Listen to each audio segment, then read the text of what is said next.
When you said that maybe the wife will stay back at home to take care of the kids, I wanted to say a man can also stay back at home to take care of the kids. Like, what, what can you want to take care of the kids? Well, I think that this conversation of maybe the wife should not work should be looked at from another perspective and thought properly about, because it's hard for me to say that sometimes now, like, we are getting to know Christian men, like they are Christian on every ground. They are not unbelievers. Like in church, you know them, like their hearts, they are this and that, but they just don't see. Like some people are naturally misers. Yeah. Like no matter, even their own family members, they don't see a reason why they should send money to mama, because they feel my mom is not retired, she's earning money, so why should I or we send something to her?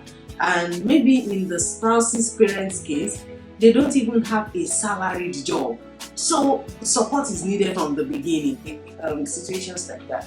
So I'm just looking at that from that perspective. But I would say that if you are a woman and you have found yourself with a man who wants you to stop working and you know that you are not comfortable with it, I would say that first of all, like Brofola said, your immediate family peace should be the utmost. The Bible says the heart of every man is in the hand of God. So you can actually settle that case on your knees. Like God, it may not happen like a switch the way you want it. Like you just pray and God turn the switch. But God is going to begin a work in that man that is going to solve the problem. You can solve the problem on your knees because you don't want your home to break. And you can also involve adults or mentors. And that's one of the reasons why I will always advise. You should have like an advocate or somebody that is a close call for you in your spouse's immediate family. Like there should be one of your spouse's siblings at least who can say, no, you can't talk to her like that, you can't treat her like that. Like you should maintain relationship with your spouse's siblings and family members.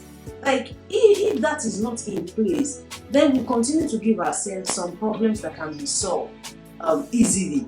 Or church members. Now, I say church members, like mentors or people you have overseeing your relationship. Your friends. Who are your husband's friends? Did you make friends out of them? Who are your wife's friends? Did you make family friends out of them? Because by the time, like, I believe that that is one of the reasons why the divorce rates was not common in places like Africa, like Nigeria, because everybody is everybody's family members. Even when you want to start doing, like there are so many people that will call and say what is going on, and that is an habit now that we are using civilization to stop, and it is not helping us. It can't just be just me and my husband. It should be, we should have other people in our lives who can contribute to our relationship, because we need others. There may be different things that your spouse may be going through. Now, I know that there are some spouses that even their mother will say, even we have said it, he will not listen. But the thing is, no matter how tough somebody is, God has their heart in his hands and God turn it the way he wants it. So intimacy with God is very important, and relationship with others as well, not just me and mine.